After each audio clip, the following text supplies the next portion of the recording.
dengan mengikuti peta Indonesia yang begitu luas, jangan sampai dicakup oleh negara lain. Sebaiknya menggunakan peta ini. Jadi peta hasil ordonansi Belanda penjajah itu yang tahun 1939 itu harus diganti. Efek dari negara kepulauan adalah bahwa batas perluasannya adalah tambah 200 mil. Target utamanya itu harusnya policy paper di level RI1 Presiden. Begitu Pak Presiden bilang bahwa oke, petanya semuanya ganti, otomatis.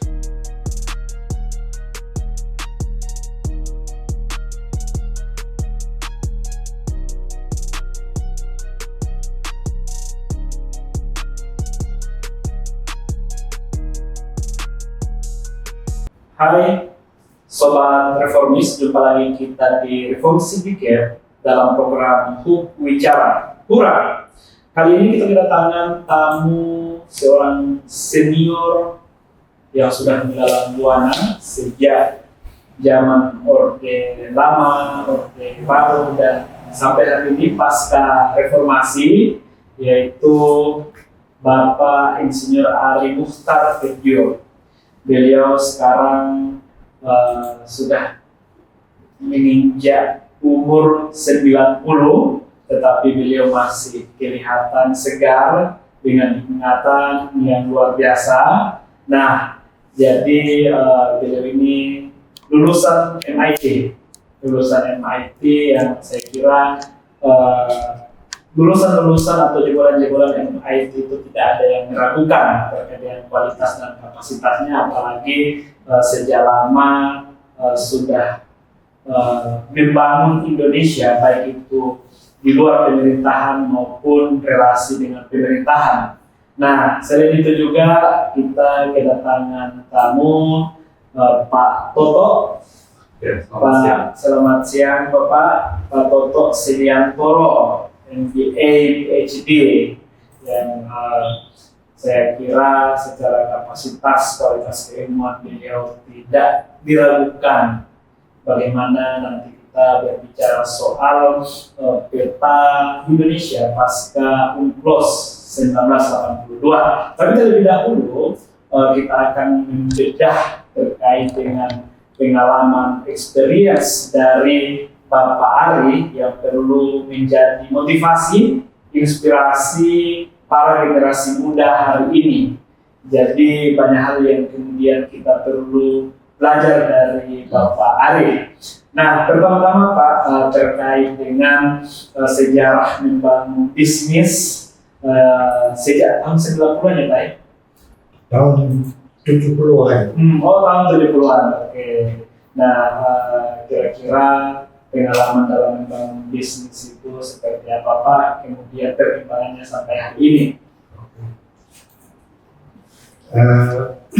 Jadinya saya mulai dari industri konstruksi. Industri konstruksi itu membangun bukan hanya perumahan, gedung, dan lain-lain, tapi juga membangun pembangkit listrik, membangun pelabuhan darat, laut, udara, jalan, jembatan, bendungan, dan lain-lain. Nah, dari segi ekosistem itu kelompok-kelompok yang langsung atau tidak langsung itu semuanya harus aktif memberikan gagasan-gagasan demi untuk kebijakan industri nasional. Jadi industri konstruksi membutuhkan misalnya mesin elevator. Nah, elevator itu dibangun oleh industri manufaktur. Itu satu contoh. Jadi peralatan listrik, peralatan mekanikal, mesin, peralatan lingkungan hidup itu saling terkait, gitu. saling terkait. Jadi untuk itu diperlukan cara berpikir antar disiplin. Nah, itu yang menyebabkan saya harus menciptakan ekosistem yang luas supaya interaksi antara lembaga-lembaga masyarakat, lembaga pemerintah dengan kebijakan-kebijakan untuk industri nasional itu harus terkait. Intinya seperti itu. Sejak tahun 70-an, Pak? Iya, karena tahun 70-an itu industri konstruksi kita itu masih mengimpor dari negara-negara maju. Nah, nilai atau harga itu luar biasa tingginya.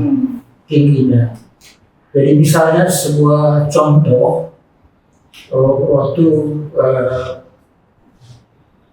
perusahaan Garuda, penerbangan Garuda harus membangun hanggar, dan hanggarnya itu untuk pesawat besar, maka ukuran hanggar ini adalah 3 lapangan sepak bola, tidak boleh ada tiang di antaranya. Jadi pesawat yang berbadan lebar 747 itu bisa maju mundur ke hanggar itu.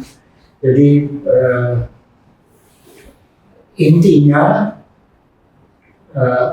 hanggar sendiri tidak mungkin hanya dilihat dari satu disiplin ilmu. Misalnya kerangka yang dipakai itu kalau diimpor itu mahal sekali. Mahal sekali. Kalau menggunakan pipa Krakatau Steel, industri dalam negeri, yang mereka hasilkan itu pipa. Jadi caranya menyambungkan pipa satu pipa lain itu kan rumit sekali. Jadi yang bundar sini, ketemu di sini itu rumit sekali karena yang harus dilas itu tidak mudah. Jadi sekali lagi kebijakan yang harus dipunyai oleh pemerintah itu, jadi kebijakan industri nasional itu juga harus di-tackle secara antar departemen pemerintah gitu. Intinya adalah itu. Berarti semangat untuk mendirikan perusahaan pada waktu itu untuk menjawab tantangan dan kebutuhan bangsa. Nah, kita bekerja sama dengan perusahaan-perusahaan di luar negeri. Jadi misalnya untuk hanggar itu terkait dengan masalah-masalah penerbangan. Jadi perusahaan yang kita hubungi itu namanya Airways Engineering Company dari Amerika. Berarti sejak awal itu sudah kerjasama dengan perusahaan Amerika untuk memenuhi kebutuhan nasional. Oke. Ya. Jadi kita lihat lagi ekosistemnya itu adalah kaitan antara industri dengan pabrik baja Krakatau Steel. Jadi interaksi itu lumayan rumit gitu loh. Banyak institusi pemerintah yang harus terlibat. Jadi pemerintah juga harus mempunyai policy yang modern. Jadi harus memodernisasi sistem pembangunan di Indonesia yang basisnya tentu adalah harus memodernisasi pendidikan dalam hal pengetahuan tentang material, tentang bisnis dan seterusnya. Dan perusahaan itu kan organisasinya juga biasanya rumit. Ada yang disebut main contractor, terus ada subcontractor. Subcontractor itu mempunyai lagi subcontractors. Nah, jadi tingkat kerumitan itu yang menjadi masalah ekosistem yang harus dikuasai oleh para teknisi nasional. Kalau dilihat dari kondisi hari ini terkait dengan kondisi perkembangan manufaktur nasional seperti apa, Pak? Intinya sekarang itu adalah kemajuan ilmu pengetahuan dalam AI, dalam artificial intelligence itu. Artificial intelligence itu bisa menolong usaha-usaha untuk mempercepat pengambilan keputusan. Tapi AI itu juga bisa mencelakakan gitu loh. Sebab itu di samping input dari AI, pikiran manusia, pikiran engineers itu tetap diperlukan gitu loh. Jadi ada kombinasi antara AI dengan pikiran manusia secara futuristik ya Pak ya? Secara politik, secara teknis, secara politik, secara teknis, secara ekonomis, dan terutama secara ilmu pengetahuan modern. Yang menarik itu Pak, terkait dengan produk dari perusahaan Bapak yang sebenarnya udah mengalami pengujian, tetapi sampai hari ini belum digunakan sama BUMN Pertamina ya untuk melakukan instalasi. Gimana itu Pak? Apakah ini karena terlalu lambat berpikir kemudian belum melakukan keputusan atau seperti apa? Saya agak sulit menjawabnya, tapi mungkin secara umum itu masalah yang dimiliki oleh atau yang dipunyai oleh bisnis-bisnis BUMN. Itu pengambilan keputusan itu tidak mudah. Jadi bercabang-cabang juga. Jadi dari segi manajemen teknologi itu juga harus dikuasai oleh BUMN untuk mengambil keputusan yang benar dan cepat. Gitu. Yang kita lihat per hari ini dengan adanya cash tadi itu, jadi BUMN ini termasuk lambat dalam mengambil keputusan ketika misalnya ada bahan atau ada produk yang kemudian mau diimplementasikan ke proses pengolahan dari BUMN itu sendiri ya Pak ya? Nah, jadi mereka juga itu harus sangat maju dalam ilmu pengetahuan. Jadi dengan adanya AI ini, istilah bahasa Indonesia itu adalah kecerdasan buatan. Dengan adanya kecerdasan buatan ini itu mempercepat mengambil keputusan. Tapi sekali lagi tetap harus didampingi oleh pikiran manusia. Nah ini Bapak ini kan lulusan MIT. MIT salah satu kampus terbaik di dunia. Nah ketika kita membandingkan antara sistem pendidikan yang ada di Indonesia dengan yang ada di negara-negara maju, salah satunya adalah Amerika Serikat, apa yang kemudian perlu kita koreksi evaluasi dari sistem pendidikan yang ada di Indonesia untuk menghasilkan generasi-generasi unggul atau engineer-engineer unggul yang kemudian mampu menjawab tantangan zaman ke depannya. Oke. Usaha pemerintah sekarang itu memang cukup besar. Misalnya dalam hal pembuatan teknologi canggih, alat-alat seperti ini, Iya. itu kan terutama sekarang dikuasai oleh Taiwan. Iya. Nah, jadi sekarang itu ada menteri kita itu yang sedang mendekatkan polisi kita, polisi pemerintah itu sedemikian rupa sehingga bisa ada alih Transfer teknologi. yang cepat pindah ke Indonesia sehingga Indonesia bisa membangun industri modern. Industri modern telah dimulai oleh Presiden Jokowi karena sistem dalam produk-produk industri itu banyak membutuhkan nikel misalnya. Iya. Nah, kita kaya dengan nikel. Mungkin kita nomor satu. atau nomor satu. Nomor satu nikel kita bahas. Ya. Nah, dari situ kita lihat bahwa kaitan antara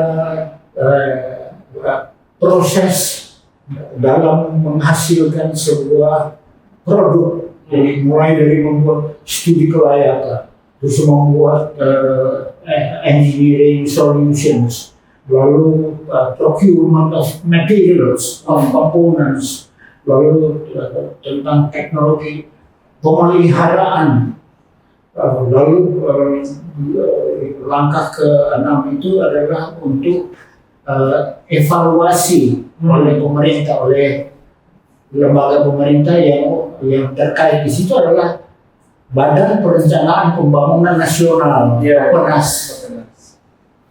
Oke, kalau dari sistem pendidikan kita untuk melahirkan generasi yang unggul seperti apa, Pak? Maksudnya kita bandingkan dengan sistem pendidikan yang ada di luar. Apalagi kan Bapak selama ini salah satu konsentrasinya adalah bagaimana melahirkan, menciptakan generasi muda unggul ke depannya. Bapak asalnya dari Gorontalo, kemudian mengakomodir, membesarkan anak-anak atau putra-putra dari Gorontalo. Gitu. Nah, cara yang ditempuh oleh saya sebagai seorang tua yang berasal dari Gorontalo dan istri saya juga yang berasal dari Gorontalo, kami itu mendatangkan dari kampung kami itu anak-anak terpelajar lulusan SMP, tapi yang rankingnya bagus itu diangkut ke Jakarta, dimasukkan ke universitas yang baik di Jakarta. Sekarang mereka semua sudah jadi, mereka sudah jadi orang-orang bisnis. Mereka sudah bekerja untuk PLN misalnya, mereka bekerja untuk perusahaan-perusahaan di luar negeri, ada yang jadi pegawai Astra, bolak-balik Tokyo, Jakarta gitu loh, atau ke Jerman gitu. Jadi memang diperlukan kemampuan inovatif.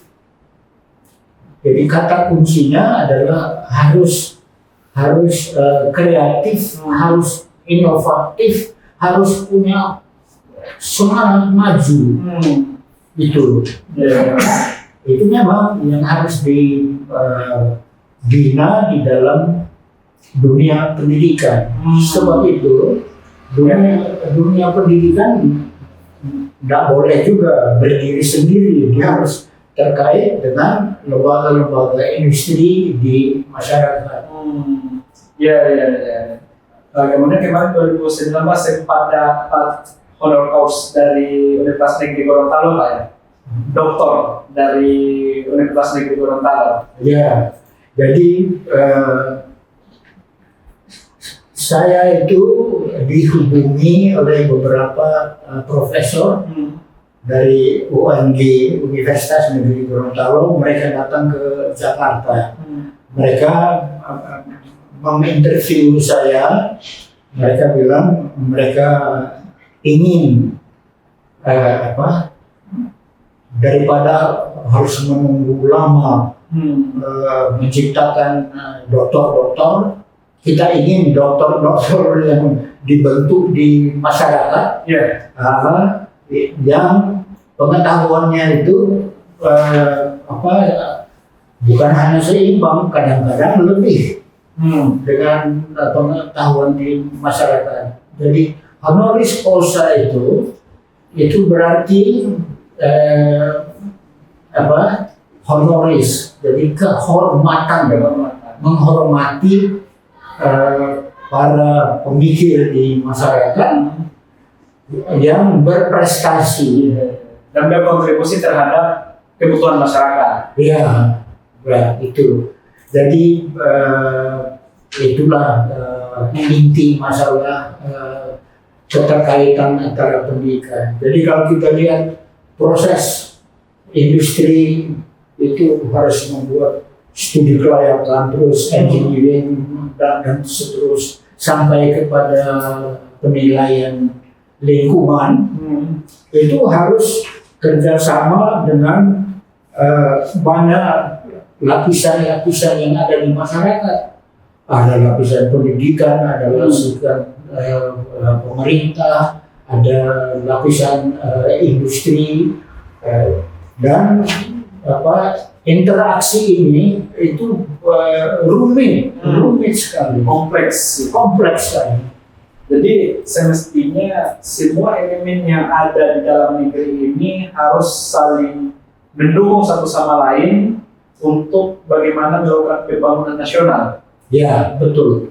Jadi kata kuncinya adalah kerjasama internasional itu harusnya bisa dilaksanakan. Nah, sekarang misalnya MIT itu juga punya program untuk ke negara-negara berkembang, termasuk Indonesia.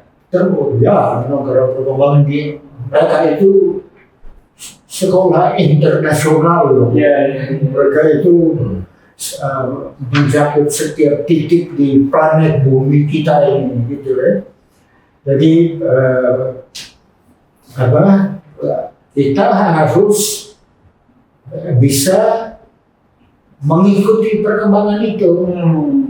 Jadi kita harus berhubungan, karena ketika kita melihat di layar televisi pendidikan kita, itu yang mengajar profesor-profesor MIT itu.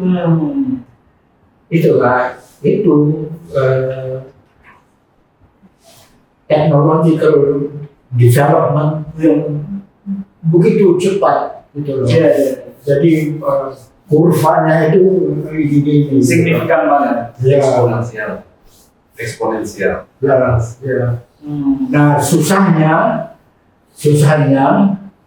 kurva yang begini ke atas, ada juga kelompok masyarakat yang kurvanya begini.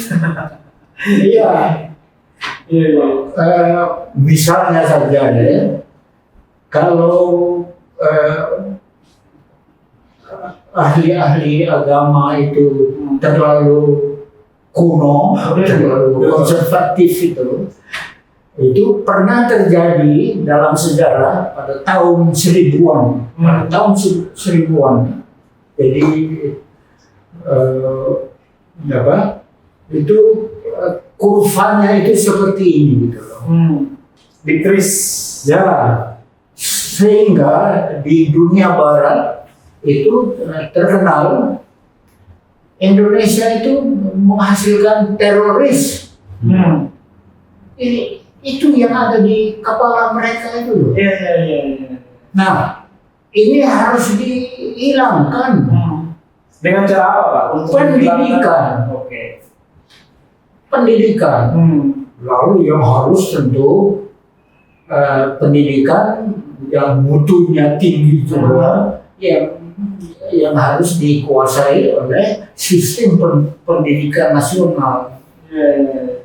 Cuma persoalannya biasanya sistem pendidikan kita ketika pemerintah berganti juga berganti kurikulumnya, Pak. sebenarnya ada juga universitas-universitas pemberani gitu. Mereka itu mengambil keputusan itu di dalam kampus sendiri, jadi bertentangan dengan pemerintah. Saya misalnya itu banyak kali melawan itu. Caranya ya apa? Kan ada orang pendidikan, direktur jenderal atau menteri dalam bidang pendidikan. Kita hubungi mereka, lalu kita bikin perjanjian informal gitu loh, informal. Lalu perusahaan saya yang 600 orang itu diberi kebebasan karena saya menjanjikan kita kerjasama gitu loh. Pengetahuan dari masyarakat itu kami bisa usahakan masuk ke kampus, lalu ilmu-ilmu teori dari universitas itu bisa masuk ke industri. Agar lebih implementatif ya Pak ya? Ya, jadi Pak Ari salah satu penulis policy paper Pak, policy paper peta baru NKRI pasca UNCLOS 1982, urgensi integrasi dalam kurikulum SMP SMA untuk penguatan kedaulatan dan kesadaran geopolitik bangsa. Jadi memang selama ini pemahaman siswa SMP SMA terkait dengan peta Indonesia pasca UNCLOS 1982 itu sangat lemah, sangat minim, baik itu secara visual maupun secara non visual narasi, yang kemudian tingkat kesadaran terhadap geopolitik yang kemudian tentunya berpengaruh pada geoekonomi, geostrategis. Nah, ini yang perlu kita pahami lebih dalam, lebih luas dari Bapak Ari dan Bapak Toto, gitu, terkait dengan bagaimana ketika misalnya peta Indonesia pasca UNCLOS itu diterapkan dalam kurikulum SMP, SMA, kemudian itu untuk menyadarkan generasi muda ke depannya bahwa Indonesia itu begitu luas, Indonesia memiliki sumber daya alam yang luar biasa yang perlu dijaga, baik itu gangguan dalam negeri maupun gangguan luar negeri. Gitu. Nah, jadi saya usulkan supaya ada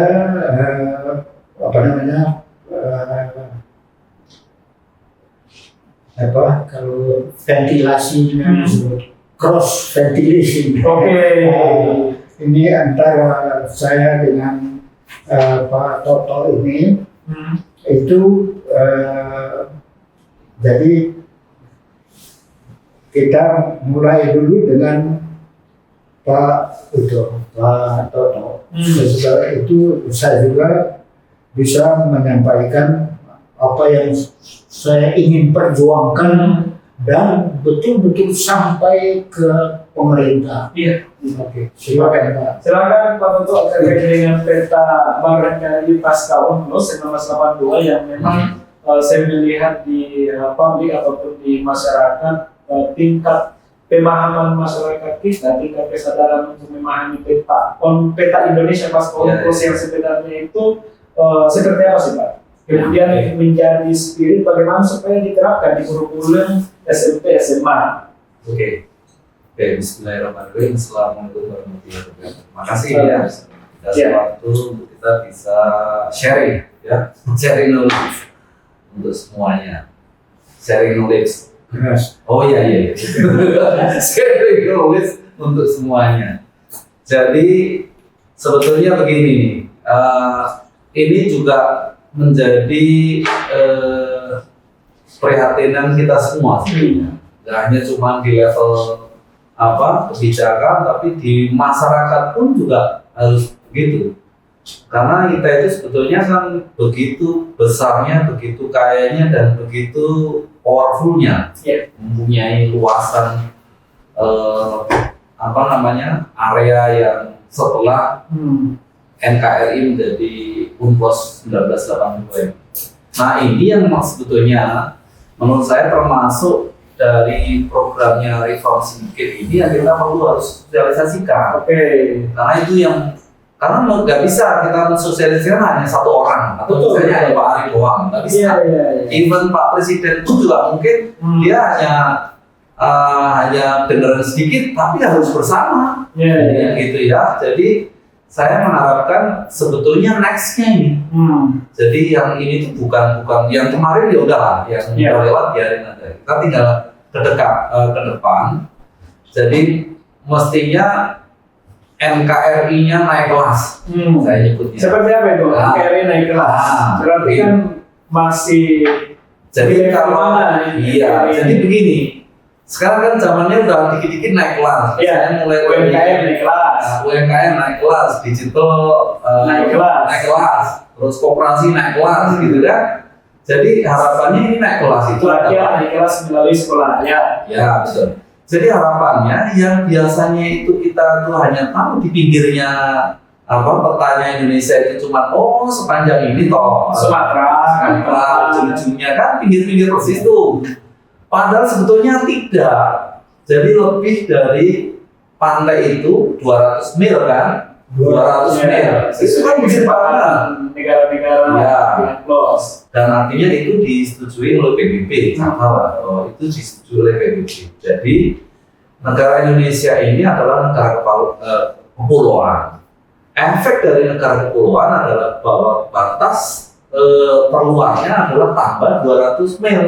Nah itu yang menjadi dari pantai setiap pulau. Pantai lah, gitu ya. Jadi artinya ini kan begitu luasnya, dan saya sih kebayang ya bahwa Indonesia tanpa UNCLOS ini itu ujung ke ujungnya itu sudah melebihi Amerika kalau saya lihat. Kebetulan saya kan S1 saya di Geografi UGM. Ya, jadi saya sudah bisa bayangkan bahwa tentunya ini juga efek juga bahwa pengetahuan ini juga harus ditularkan. Begitu. Meskipun ini dalam kasus ini adalah untuk peta-peta di SMP atau sekolah menengah, tapi saya sebagai dosen, saya itu orang swasta, tapi saya sebagai dosen dan juga wakil rektor itu punya di ISTA. Jadi punya gagasan juga ini harus disosialisasikan semua karena belum tentu yang mahasiswa itu juga paham. Kan teman-teman di sini kan kebanyakan mahasiswa nih Pak. Kita ngobrol soal UNCLOS, mereka nggak terlalu paham. Betul. Kayak dengan peta Indonesia, mereka tahunya batas Sumatera itu di pinggir pantai. Jawa, NTB, NTT, Maluku, Papua, Sulawesi, Kalimantan. Padahal kan bukan hanya di batas pantai itu, tetapi 200 mil itu udah kesepakatan negara-negara yang ada di PBB. Betul. Makanya kita mesti harus bikin tagline. Maksud saya gitu. Kalau tagline-nya tadi misalnya dikit-dikit naik kelas, ya udah NKRI naik kelas. Kan begitu kan, supaya ada paradigm, safe paradigm itu berbeda gitu loh, bahwa NKRI kok naik kelas, apa maksudnya kan begitu kan? Ada curiosity-nya, ada yang berbeda. Ini apa maksudnya NKRI naik kelas? Nah itu dia kita jelaskan bahwa kita itu tambah 200 mil dari pinggirnya pantai, maksudnya gitu. Jadi naik kelasnya itu jelas. Ada bedanya gitu. Intinya gitu. Jadi sebenarnya ini itu harus betul Pak. Saya tambahkan sih. Maksud saya ini kita harus sosialisasikan bersama. Karena mumpung ini programnya adalah naik kelas, rata-rata yang dikit-dikit apa naik kelas. Ya udah kita ikutin aja di situ. Tapi apanya yang naik kelas? Jadi itu yang saya harapkan, program NKRI naik kelas ini menjadi booming, menjadi orang jadi langsung melek melek ya, artinya informasi masuknya ini. Nah, makanya itu. Jadi kita berbicara soal NKRI nanti kelas ya. Jadi ini kan bicara soal peta Indonesia yang sebenarnya. Ya. Kalau dulu sebelum deklarasi Juanda, kita kan mengikuti peta ordodensi ya. 1939. Nah, kemudian ada deklarasi Juanda kan. Deklarasi Juanda, kemudian sekarang harusnya kita mengikuti peta NKRI pasca UNCLOS. Nah, itu kan sebenarnya juga mampu untuk bagaimana indoktrinisasi kepada generasi muda bahwa ini loh Indonesia yang begitu luas. Nah, itu juga mampu untuk menstimulus, memotivasi generasi muda, khususnya mulai dari SMP, SMA, bahwa Indonesia ya how to breed nationalism. Dengan mengikuti peta Indonesia yang begitu luas, jangan sampai dicakup oleh negara lain. Nah, ini kan berbicara soal geopolitik, apalagi Indonesia itu begitu strategis di antara dua benua, di antara dua samudra, yang kemudian di dalamnya bukan hanya kekayaan sumber daya alam di daratan, tetapi di laut juga kan. Kan gitu, di polisi Peter yang Bapak atas, bawah, atas yang di darat sama di bawah. Betul, di bawah laut. Betul. Ya, betul. Nah, makanya memang ini Pak, kita sebagai generasi muda sangat sepakat dengan dengan polisi Peter ini untuk diterapkan di kurikulum SMP SMA. Gitu. Nah, cuma kan gimana nih pendekatan atau metode supaya ini diimplementasikan di tingkatan SMP SMA atau bahkan di SD Pak? Kalau SD itu kan secara visual gimana untuk memasang peta atau globe Indonesia di globe Indonesia di papan-papan dan sebagainya. Kira-kira begitu atau gimana Pak ininya sebenarnya tujuan dari contohnya yang ada di peta UNCLOS ini kan seperti ini ya. Iya, oke. Luas banget Pak. Iya, jadi maksud saya ini kan menjadi besar ya. Iya. Gitu. Ini saya nggak tahu apakah bisa ditampilkan. Nanti kita tampilkan. Oke. Nanti diedit Pak. Iya. Oke. Silakan Pak Ari gimana? Karena penggagas sebenarnya Pak Ari ya. Jadi kuncinya untuk anak-anak SMP, SMA itu mereka harus diperkenalkan betul untuk seluruh SMP, SMA di seluruh NKRI ini itu sebaiknya menggunakan peta ini. Jadi peta hasil ordonansi Belanda penjajah itu yang tahun 1939 itu harus diganti. Harus diganti. Jadi di setiap kelas itu dan bukan hanya di kelas itu juga latar belakang siaran-siaran TV misalnya yang harus diperlihatkan itu peta ini gitu loh. Jadi anak SMA juga bahkan mahasiswa dan pemerintah itu harus tahu apa namanya kejahatan para penjajah itu kan ya. Nah sekali lagi yang dianggap oleh Belanda yang disebut Indonesia itu hanya yang kuning ini. Yang lain itu bukan Indonesia, itu lautan internasional.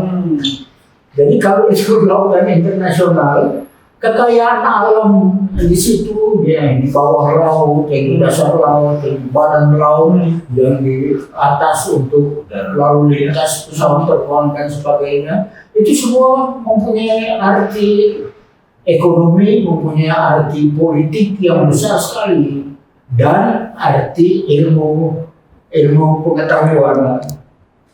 Jadi pengetahuan itu harus baru, gitu ya. Jadi kalau diperlihatkan Ya, nanti kita akan lihat. Nanti akan kita tampilkan. Nah itu ya, kalau diperlihatkan peta itu, Ya. ini maka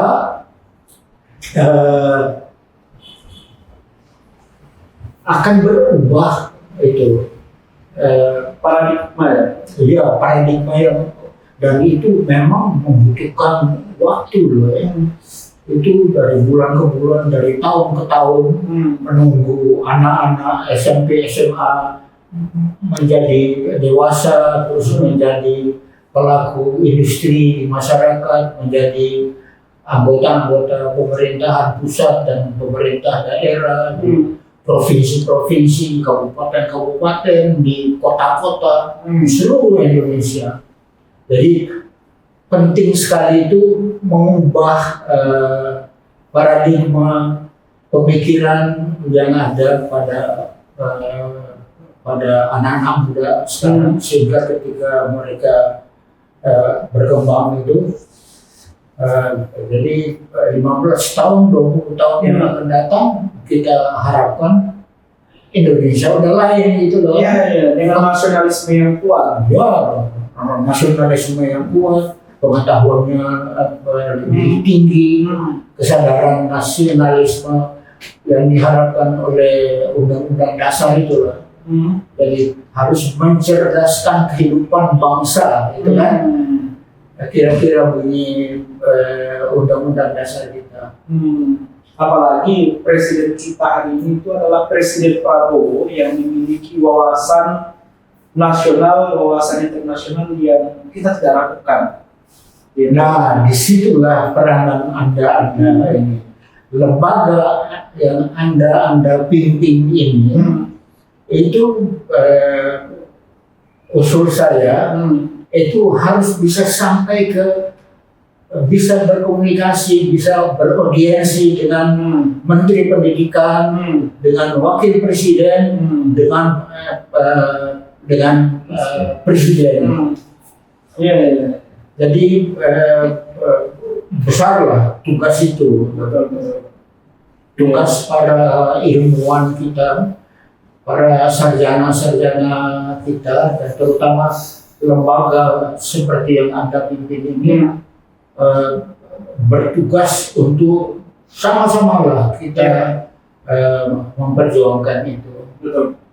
Insya Allah ini bisa sampai ke pemerintah. Dan kalau saya hanya pribadi, kalau Anda organisasi gitu, jauh lebih kuat, jauh lebih berbobot gitu loh. Makanya memang kita perlu arahan dan bimbingan Bapak supaya ini bagaimana kita tajamkan sampai ke pemerintah agar memang ini kan bicara soal Indonesia 10, 15, 20 tahun ke depan untuk generasi muda. Sementara kan program pemerintah hari ini itu adalah bagaimana menciptakan, membangun generasi emas. Misalnya ada program MBG yang kemudian untuk ini itu untuk long term, jangka panjang. Kemudian Koperasi Merah Putih secara ekonomi, sekolah rakyat, sekolah Garuda. Ya saya kira Presiden Prabowo hari ini itu program-program yang mempersiapkan masa depan Indonesia yang lebih baik, generasi emas. Nah, termasuk juga yang salah satu bagian yang perlu kita ambil ya Pak ya, terkait bagaimana mendoktrinisasi anak muda yang masih duduk di sekolah-sekolah SMP, SMA, bahkan sampai SD dan perguruan tinggi supaya secara tingkat nasionalismenya itu kuat. Salah satunya adalah memahami peta NKRI pasca UNCLOS gitu Pak. Nah, saya kira sebenarnya ini sangat menarik Pak untuk kita perjuangkan itu. Nah, apalagi kan berbicara soal batas wilayah itu soal kedaulatan, ya enggak? Soal kedaulatan, kemudian bagaimana negara lain nggak bebas saja masuk ke Indonesia. Ya. Nah, jadi misalnya membicarakan itu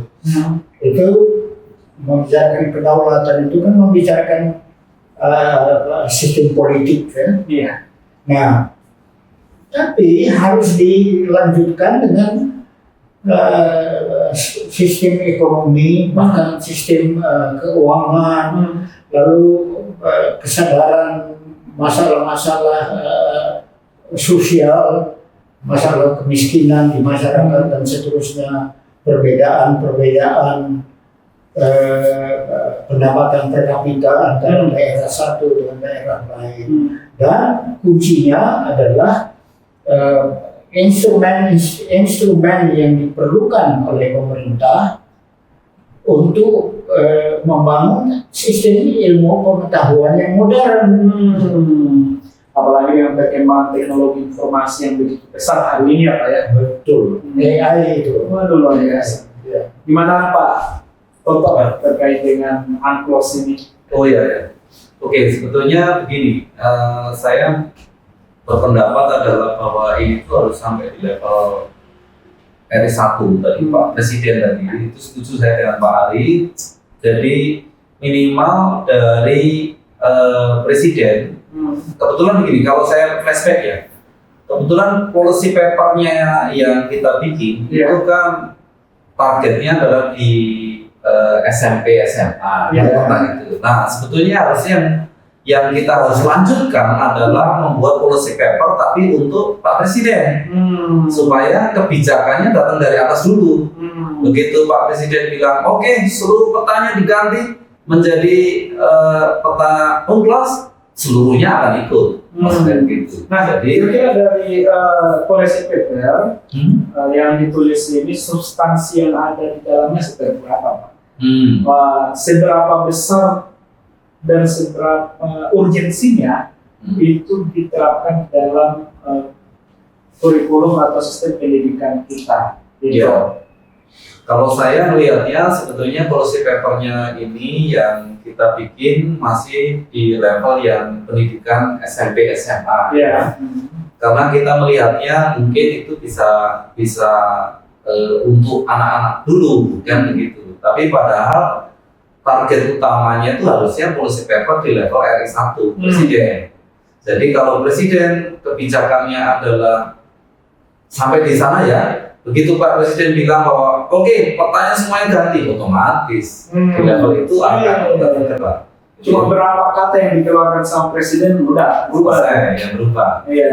Jadi selain peta juga perlu ini ada substansi muatan di dalam peta itu. Ya. Bagaimana supaya itu terindoktrinisasi ke siswa-siswa yang ada di SMP SMA. Ya. Saya sih melihatnya begini ya, mungkin nanti nextnya kita akan coba bikinkan draft untuk policy paper, tapi untuk kepentingan kebijakan di level yang lebih tinggi. Supaya di situ itu kita juga ada roadmap-nya. Nantinya bahwa pihak, jadi kita biasanya kalau bikin policy paper juga ada aktornya siapa, kemudian dia sebagai apa, kepentingannya apa, kemudian juga bentuk keterlibatannya apa, termasuk dia harusnya misalnya memberikan entah apapun lah ya, keputusan apapun. Nah itu kita bisa bikin, maksud saya roadmap-nya. Intinya penting itu. Jadi untuk yang policy paper di saat ini kita diskusi memang belum ke sana, tapi kita mungkin bisa saja akan kita buatkan policy paper di sana. Gitu. Betul. Ya benar, saya baca-baca policy papernya memang. Saya tambahkan dikit ya. Silakan Pak. Berbicara tentang presiden sekarang, Pak Prabowo, itu kita punya bukti bahwa perhatian presiden ini, perhatian presiden ke pendidikan itu besar. Ini pendidikan, Menteri Pendidikan dasar dan menengah. Ini anak-anak SMP, SMA ini. Jadi Pak Prabowo itu bukan main loh perhatiannya. Jadi kita punya bukti bahwa pasti didukung Pak Prabowo. Ada dokumennya, ini dokumennya. Oke.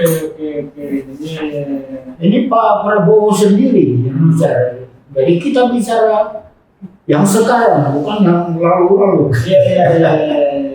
Gitu loh. Baik. Oke. Ya. Jadi memang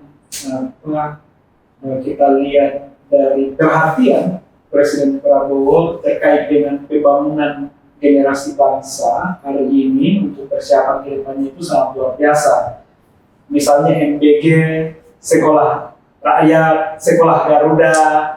Nah, kemudian juga saya kira ini menjadi gagasan, ide yang perlu untuk diimplementasikan di generasi muda ke depannya, khususnya di tingkatan SMP, SMA. Tetapi itu memang perlu disosialisasikan agar lebih masif lagi, Pak. Ya, nah yang harus kita sosialisasikan itu, Presiden itu mengatakan gini, atau ada data bahwa Presiden meluncurkan digitalisasi pembelajaran Indonesia cerdas. Ya. Jadi tidak ada keraguan kita sama sekali dengan Presiden kita ini. Ya. Jadi menurut saya kalau gagasan ini bisa sampai ke Presiden, mungkin mulai lagi dari menteri atau mulai dari asisten siapa Pak Teddy itu. Nah, Itu Menteri Sekretaris Negara, Pak. Sekretaris Kabinet. dan sekretaris ya, Pak Teddy. Pokoknya semua mereka itu adalah bagian dari ini yang akan ikut membantu supaya supaya gagasan-gagasan yang luas dari Presiden ini itu bisa menyebar ke masyarakat. Ini bukan main ini. Iya. Betul, Pak. Jadi ya ini untuk Indonesia yang lebih baik dan maju ke depannya. Ya. Ya. Saya kira itu diskusi kita, Pak. Terima kasih banyak atas insight pandangannya, dan mudah-mudahan ke depannya peta baru NKRI pasca Unkros 1982 ini bisa diterapkan di tingkatan SMP SMA untuk menyambut Indonesia emas, dan dilihat dari aspek geopolitik, geoekonomi, dan geostrategis Indonesia di antara dua benua, di antara dua samudra, kemudian penduduk yang paling besar di Asia Tenggara, sumber daya alam yang melimpah. Jadi ya perlu menanamkan nasionalisme generasi muda sejak dini, apalagi dipengaruhi oleh perkembangan teknologi yang luar biasa yang agak susah dibendung. Nah, yang bisa untuk dibendung itu adalah nasionalisme, salah satunya pemahaman generasi muda terhadap peta NKRI pasca Unkros 1982. Ya. Jadi dengan menggunakan pengaruh Presiden ini, jangan lupa Presiden ini dikenal oleh seluruh pemimpin dunia, gitu ya. Jadi dengan gagasan-gagasan yang besar itu, mereka semua bahkan Turki, Jepang dan sebagainya itu, Pak Prabowo ini bisa bicara per telepon dengan Presiden negara lain masuk Trump ya. Trump. Wah, itu bisa bicara langsung itu. Jadi pengaruh Bapak ini internasional. Iya. Tapi jangan sampai Indonesia kayak Venezuela, Pak. Jangan sampai Indonesia kayak Venezuela. Oh, ya. Ini jagoan dia. Oh, jagoan. Nggak bakalan jagoan bidang militer. Iya. Lalu kita di masyarakat kita punya Koni Rahakundini, ya kan? Yang bisa bicara tentang itu. Bicara dengan Rusia, Pak, kalau Ibu Koni. Iya, Presiden Putin itu penjelasan terakhir yang ada di televisi itu, Pak Putin ini akan membantu pembangunan di Indonesia. Itu udah resmi, ucapan itu ada di Metro TV. Betul Pak. Ya saya kira banyak hal yang kemudian perlu kita bahas Pak terkait dengan Presiden Prabowo, tetapi next time kita bahas lebih luas dan berbagai macam aspek dari sisi Presiden Prabowo yang kemudian secara kapasitas, kualitas memimpin Indonesia itu sangat-sangat relevan. Terima kasih banyak Pak Ari, Pak Toto atas waktu luangnya. Jadi target kita adalah bagaimana PTN-KRI pasca 1982 bisa diimplementasikan di sekolah tingkatan SMP dan tingkatan SMA. Ya, NKRI naik kelas. NKRI naik kelas. Gitu. Mantap. Terima kasih. Ya.